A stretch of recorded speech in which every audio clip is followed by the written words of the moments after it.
Beans கறி வைக்கோல். வெகு காலத்திற்கு முன் ஓர் ஊரில் ஏழை கிழவி ஒருத்தி இருந்தாள்.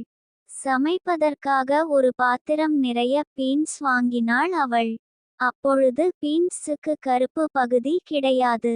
முழுமையும் வெண்மை கலந்த பழுப்பு நிறமாக இருக்கும். பீன்ஸை ஒரு பாத்திரத்தில் போட்டாள் அவள். அந்த பாத்திரத்தை அடுப்பின் மேல் வைத்தாள். அடுப்பில் நெருப்பு மூட்டினாள். எரிப்பதற்காக வைக்கோலை அடுப்பிற்குள் நுழைத்தாள். பாத்திரம் சூடேறத் தொடங்கியது. தப்பிக்க நினைத்த ஒரு பீன்ஸ் பாத்திரத்தில் இருந்து துள்ளி கீழே குதித்தது. தீயில் எரியாமல் ஒரு வைக்கோல் எப்படியோ வெளியே வந்தது.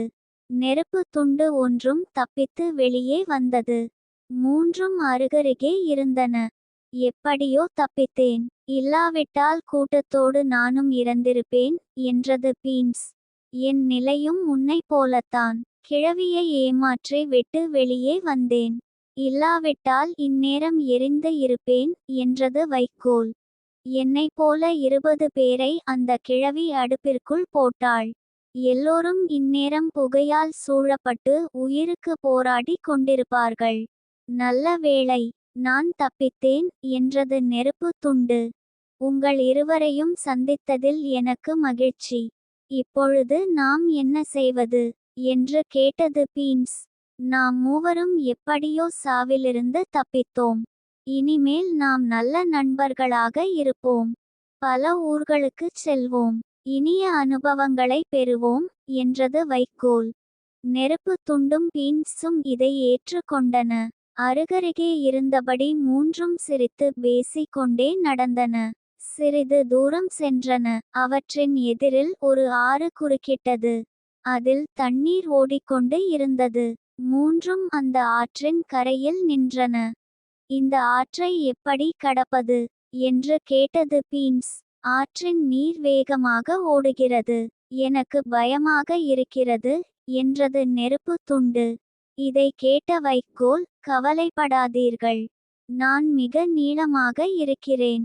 இக்கரையில் இருந்து அக்கரை வரை ஆற்றின் மேல் நான் படுத்துக் கொள்கிறேன். நீங்கள் இருவரும் என் மேல் நடந்து அக்கரையை அடைந்து விடுங்கள்.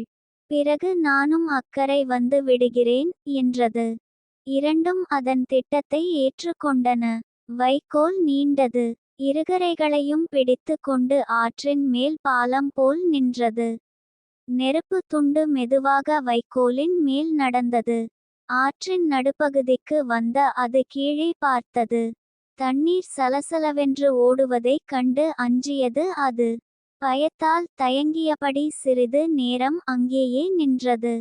அவ்வளவுதான். நெருப்பு துண்டின் வெம்மை தாங்காமல் வைக்கோல் எரிந்து 2 துண்டுகள் ஆயிற்று.